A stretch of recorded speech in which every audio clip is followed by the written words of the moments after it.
name's Theon Tikoiti. I usually go by TK. I'm born and raised in New Zealand, central South Island of New Zealand, and emigrated to Canada to fly for the RCAF. Been in the Canadian military for about 10 years, a little over, and about half of that time I've been spent in 15-wing Moose Jaw teaching young pilots how to fly both the T6 and the Hawk. I was doing a master's in aeronautics and space science through Embry-Riddle, which is actually sponsored by the Canadian Air Force. I stumbled across the Possum Scientist Astronaut qualification course on the Embry-Riddle website. Got to know a little bit about the program, what kind of citizen science it was doing, and we had a discussion about a project that Jason had run in High Level, Alberta some time ago on the Mooney, and some of the restrictions in terms of signal-to-noise ratio of operating cameras at lower altitudes.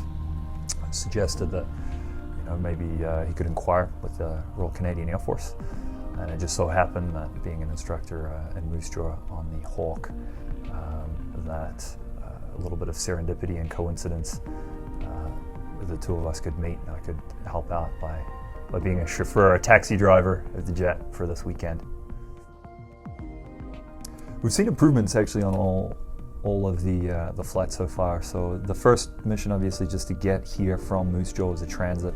The first night trip, we took off with a lot of gas just to make sure that we had sufficient gas for an alternate and to run the profile. And it turned out that we were quite heavy. We couldn't quite get to the altitudes we were looking for. We had some equipment alterations to make in the back seat. So we made those alterations, took on a little less gas. The second night trip, we were able to, the aircraft performance was better. The weather conditions were excellent. We got a little bit higher. I think we got an improvement on the measurements, and then for tonight's trip, there's some more improvements that we've been able to make with the equipment. So I think we're looking good for tonight's trip if the weather holds out.